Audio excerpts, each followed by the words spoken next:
बाबाजी गगनगिरी महाराज यांचा सप्ताह देखील या ठिकाणी होणार आहे, कीर्तन देखील होणार आहे आणि कीर्तनानंतर हा विवाह सोहळा या ठिकाणी संपन्न केला जाणार आहे।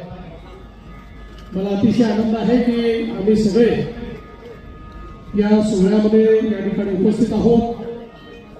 आमचे या जिल्ह्याचे लोकप्रिय पालकमंत्री या ठिकाणी राधाकृष्ण विखे पाटीलजी, डॉक्टर सुजय विखे, त्याचप्रमाणे तुम्ही युवा आमदार अभिजित भैया आणि विवेक भैया या ठिकाणी उपस्थित आहेत आणि सर्व महाराजांवर प्रेम करणारे या ठिकाणी निमंत्रित भगिनी आणि बंधू, आपल्या सर्वांचं या विवाह सोहळ्यामध्ये मी अतिशय मनापासून स्वागत करतो आणि ईश्वराला प्रार्थना करतो की ईश्वराने चिचौका ज्ञानेश्वरी आणि चिरंजीव साहिल यांच्या जीवनामध्ये सुख, समाधान, आरोग्य, ऐश्वर्य द्यावं। ज्या प्रकारे इंदोरीकर महाराजांनी समाजामध्ये लोकजागरणाच्या माध्यमातून एक सशक्त अशा प्रकारचा समाज तयार केला आणि समाजाला एक दिशा देण्याचं काम केलं, त्याच पद्धतीनं तोच आनंद हा या मुलांच्या जीवनात यावा अशा पद्धतीनं ईश्वराला प्रार्थना करतो आणि बाबांच्या वतीने आलेल्या सर्व या ठिकाणी पाहुण्यांचं मी मनपूर्वक स्वागत करतो। सर्वांना खूप खूप शुभेच्छा देतो आणि आता आपण सगळे विवाह सोहळ्याची वाट बघूया, पण मी लवकर जाणार आहे कारण मला संभाजीनगरला पोहोचायचं आहे आणि माझं हेलिकॉप्टर वेळेत उडलं पाहिजे, त्यामुळे कदाचित त्यावेळी मी राहू शकणार नाही, पण त्याच्या आधीच मी दोघांनाही आशीर्वाद देणार आहे आणि पूर्वीही आशीर्वाद दिलेला आहे। त्यामुळे मला असं वाटतं की आज या आनंदाच्या क्षणी आम्ही आपल्यासोबत उपस्थित राहू शकलो, याबद्दल अतिशय आनंद आहे। आपण निमंत्रित केलं त्याबद्दल आभार मानतो आणि माझं बोलणं संपवतो। महाराजांना विनंती करतो आपण निवृत्ती काशीनाथ देशमुख इंदोरीकर महाराज यांच्या कन्या ज्ञानेश्वरी आणि मनीषा व सुनील विष्णू तिलक यांचे सुपुत्र साहिल आणि ज्ञानेश्वरी या दोन्ही उभयतांना मी आज मनापासून खूप खूप शुभेच्छा देतो। त्यांचं वैवाहिक जीवन सुखाचं, समृद्धीचं, आनंदाचं जावो, त्यांची वाटचाल यशस्वी हो अशा मनापासून मी शुभेच्छा देतो।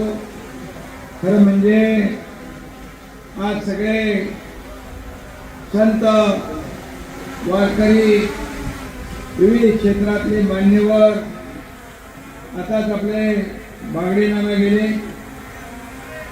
आणि विविध लोक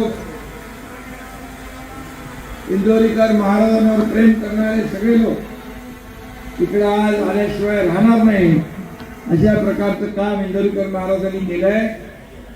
कीर्तनाच्या माध्यमातून अगदी सरळ, साध्या, सोप्या भाषेत लोकांच्या मनाला भिडेल असं विनोदी शैलीमध्ये पण करतात ते आणि आपल्याला काही पण आहेत, आमदार आमचे अमोल खताळ पण आहेत, आमचे दुसरे नगेकर जे आहेत, विठ्ठलराव नगेकर कुठे आणि सर्व लोकप्रतिनिधी इकडे। आता तर उन्हामध्ये जेवढे लोक आले किती गरम आहे, 1 लाख लोक, त्याहीपेक्षा जास्ती लोक इकडे इंदोरीकर महाराज म्हटल्यावर काय माणसांचा पाऊसच आहे नाही का। जसं यांचा शब्दांचा वर्षाव असतो कीर्तनातून, तसं यांच्यावर प्रेम करणारे लाखो लोक इथं सगळीकडे महाराष्ट्रामध्ये, देशभरात आज त्यांचं समाज प्रबोधनाचं काम सुरू आहे। आणि अनेक लोक त्यांना दिशा देण्याचं काम इंदोरीकर महाराजांनी केलं.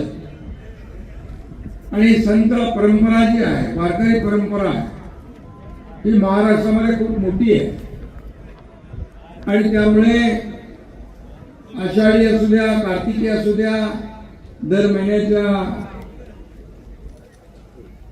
एकादशी असू द्या, वारकरी संप्रदाय महाराष्ट्राचा खऱ्या अर्थाने एक पाठीचा कणा आहे. आणि वारकरी संप्रदाय आपल्या प्रबोधनातून भजन, कीर्तन, प्रवचन या माध्यमातून समाजाला दिशा देण्याचं काम करतात. आणि म्हणूनच खऱ्या अर्थाने महाराष्ट्र ही शूरांची, वीरांची, संतांची, वारकऱ्यांची भूमी आहे. आणि म्हणून वारकरी संप्रदाय या महाराष्ट्रामध्ये खूप मोठ्या प्रमाणावर आहे. आणि म्हणून वारकरी संप्रदायासाठी अगदी जे जे काही करता आलं ते इंदोरीकर महाराज त्यांच्या टीमने केलंच आहे. आणि मी मुख्यमंत्री असताना देखील अनेक योजना वारकरी संप्रदायासाठी, वारकरी दिंड्यांसाठी आपण अनेक पंढरपूरला देखील विकास कामं केली. आता देखील देवेंद्रजींच्या माध्यमातून हे काम पुढे सुरू आहे. आणि म्हणून या महाराष्ट्राला पुढे नेण्यासाठी, या महाराष्ट्राला सुजलाम सुफलाम करण्यासाठी या आमच्या लाडक्या बहिणी देखील उन्हामध्ये आहे तिकडं. मग माझी लाडकी बहीण योजना सगळ्यात मोठी झाली, एक सुपरहिट नाही का. तर काय राजकीय बोलणार नाही मी, पण त्या लाडक्या बहिणीने सगळं टांगापट्टी करून टाकलं पुढे फरार. आणि माझ्या लाडक्या बहिणींना देखील खूप खूप शुभेच्छा देतो. लाडके भाऊ इकडे आहेत, त्यांनाही शुभेच्छा देतो. हे राज्य सर्वसामान्यांचं आहे, हे राज्य कष्टकऱ्यांचं, शेतकऱ्यांचं, वारकऱ्यांचं, माझ्या लाडक्या बहिणींचं आहे. आणि म्हणून मी आज इंदोरीकर महाराज मुंबईला आले निमंत्रण द्यायला, तेव्हा मला वाटलं इकडे पोचेन की नाही. पण आज दिवसभर कार्यक्रम खूप होते. पण ते कार्यक्रमामध्ये देखील मी इंदोरीकर महाराजांना शब्द दिला होता, मी कसाही करून पोचणार. आणि पोचलो मी, कारण मी शब्द दिला की पाहतो. Commitment is commitment. आणि मी म्हणून आपल्याला खूप खूप शुभेच्छा देतो दोन्ही परिवारांना. देशमुख परिवार, तिलक परिवार या दोन्ही परिवारांना आणि ज्ञानेश्वरी आणि साहिल याला पुन्हा एकदा मी शुभेच्छा खूप खूप देतो. आणि आपल्या सगळ्यांना इंदोरीकर महाराजांचं असंच मार्गदर्शन या महाराष्ट्राला सातत्याने या देशभरामध्ये त्यांच्या कीर्तन प्रवचनांच्या माध्यमातून समाज प्रबोधन, समाजाला दिशा देण्याचं काम ते करतायत. आणि म्हणूनच त्यांना मनापासून मी धन्यवाद देतो, मनापासून त्यांना शुभेच्छा देतो. आणि त्याचबरोबर इथे ध्वजारोहण परमपूज्य स्वामी गगनगिरी महाराजांचा 8वा सप्ताहाचं ध्वजारोहण देखील इथं होत आहे.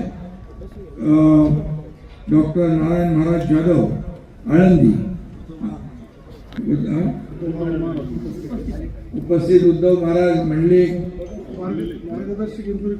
मार्गदर्शक सगळीकडे इंदोरीकर महाराज असल्यावर काय प्रॉब्लेम आहे काहीच.